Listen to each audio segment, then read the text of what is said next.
पुण्यातल्या वैष्णवी हगवणे आत्महत्या प्रकरणात दररोज धक्कादायक खुलासे समोर येतात। आता या प्रकरणात वैष्णवीचा पती शशांक आणि त्याचा मोठा भाऊ सुशील हगवणेचा आणखी एक कांड समोर आलाय। त्यांच्या या कांडमुळे IPS अधिकारी देखील गोत्यात येण्याची शक्यता आहे। नेमका हा कांड काय आहे या व्हिडिओच्या माध्यमातून समजून घेऊया।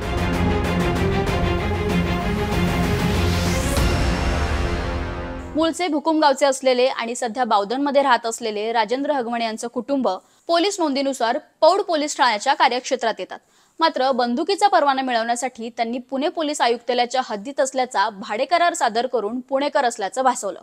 त्याच पद्धतीनं या प्रकरणातला आरोपी निलेश चव्हाणनेही वारजे आणि कोथरूड पोलीस ठाण्याअंतर्गत पिस्तूल परवाना घेतल्याचं समोर आलंय।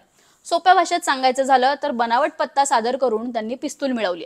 आता या सगळ्या प्रक्रियेत हगवणे कुटुंबाचा एक नातेवाईक त्या काळात पुणे पोलीस दलात कार्यरत होता अशी माहिती मिळते। वरिष्ठ पोलीस अधिकारी जालिंदर सुपेकर हे हगवणे कुटुंबियांचे निकटवर्ती आहेत।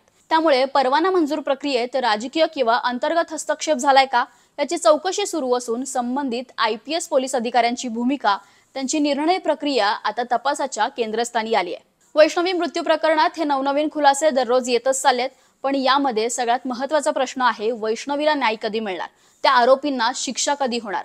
या सगळ्या प्रकरणाचे अपडेट आम्ही तुमच्यापर्यंत पोहोचवणारच आहोत। त्यासाठी न्यूज 18 लोकमतच्या सोशल मीडियाला फॉलो करा।